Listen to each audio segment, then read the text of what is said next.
Shinobi Striker just released their 45th DLC, with it being Kakazu, and along with this they also updated with some new balance patches. They also added a new reward system that allows you to get more scrolls, and they also even previewed a new summoning animal, which is going to be the tortoise, and they even gave us the next 46 DLC, which is finally going to be Momoshiki, which I know a lot of y'all are excited to finally be coming to the game. But today we're going to be talking about Kakazu, who has a lot of strengths that makes him a really good support character, but also doesn't make him too overpowered where he can just fully change the scale of a match. And we're going to talk about it today. When we look at Kakazu as a DLC character, the base rewards you get with him: you get the Ninja Ward unlock, you also get the costume, the Earth Grudge costume, you get the hairstyle Kakazu headgear where you can get the different masses, you also get Kakazu's weapon, which is monstrous arms, and this is all for the healer types. I actually think the weapon is pretty cool. It allows you to do a pretty good heavy animation where you send out one of his Earth Grudge and they shoot out a lightning, which is kind of similar to also the lightning release where it also shocks them and puts them in a stun animation. I do think the combos are a little slow, but all around this is a pretty solid weapon, and you finish out with the title of Moneymaker. When we look at the ninjutsu, the first ninjutsu is going to be the fire style, wind style, rare folly. Key points about this is you get two options of doing two summonings. You could choose to do the wind summoning, which does great breach basically, or you could do the fire summoning, which has the phoenix fire jutsu kind of activation. If you put them out close to each other, they combine and they do a fireball jutsu using one of the big puppets. Some key things about this summoning is that they don't last as long as your normal summonings. They only last about maybe like 12 to 15 seconds, but if you space out when you actually activate them, you can make this last for about 20 to 30 seconds. They don't move like most summonings, which I think some people are probably happy about. The strengths about these things is that they're very durable. It's almost impossible to one-shot them.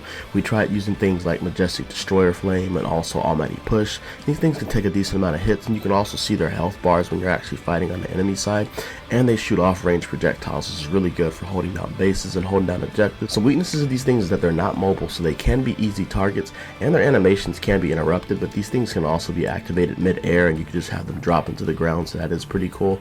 And they don't stay as long as other summonings, and you still can counter this summoning with using the Strange Taste. It's the only thing that we did find that allows you just to get rid of the summonings immediately and not have to deal with them staying on the ground for a little bit. As far as the ninjutsu 2, it's going to be the Earth Grudge Stitch, and this is a healing jutsu, and the key points is that this thing heals the full team, and it gives them heals after dealing damage and can revive them after taking fatal damage. But this only happens while the buff is active, so while the buff is active, normal attacks and strong attacks are going to allow you to heal, and if you die within that stance of whenever you have that buff, you revive with full health, but you're constantly taking damage, and you have to get a kill in order to stay alive. If you don't get a kill, then you just die a second time. But all around, this is still a very strong jutsu because your whole team has a chance of reviving, and this is a great counter for like ultimates that like take out a lot of your health bar, because you're going to be able to come back and maybe get that kill to allow your team to stay alive.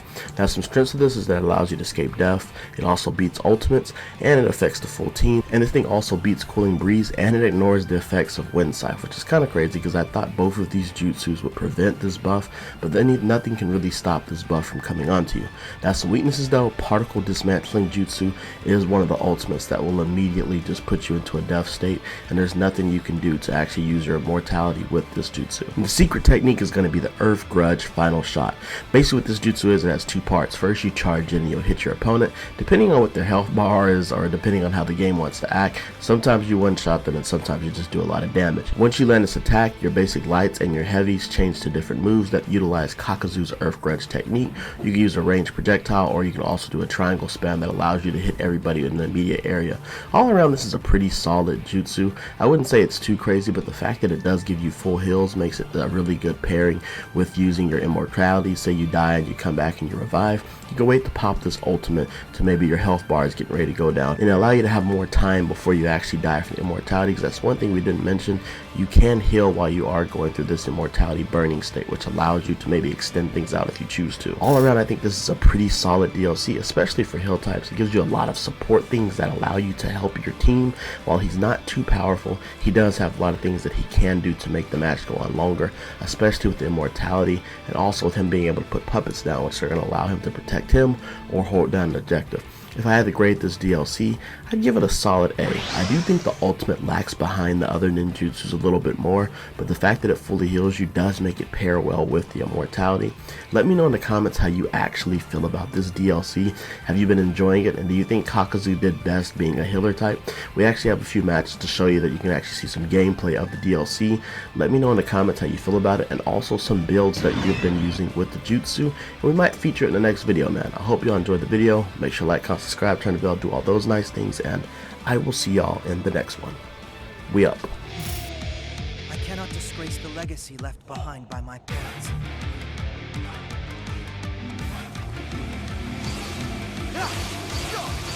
Battle! Get ready! Get ready!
Get ready.